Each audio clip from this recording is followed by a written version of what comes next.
కొంచెం విప్పిన వెలిగి మళ్ళీ తొలకరి జల్లుల మేఘం మళ్ళీ అలజడి హృదయం మాడిన కూచిపోడి రంగుల దిద్దిన బొమ్మకు మళ్ళీ కవితలు వద్దిన పుస్తకమల్లే సంతోషంలో ముద్దుగా ఈ అమ్మాడి ఆరారు ఋతువుల అందం ఒకటిగా కలిపి వింతలు ఏడు పక్కకు జరిపే కొత్తగా పుంతలు తొక్కెను ఈ అరవిందం అమ్మమ్మో తాండవమాడే కృష్ణుడి నుండి వేణువ గానం తీయగ పండి రాధకు ప్రాణం ఉప్పొంగే ఆనందం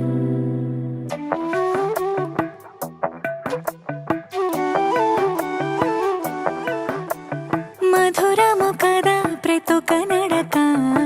నీతో కలిసేలా తరగని కథ మనదే కనుక మనసు మురిసినిలా ఒసురే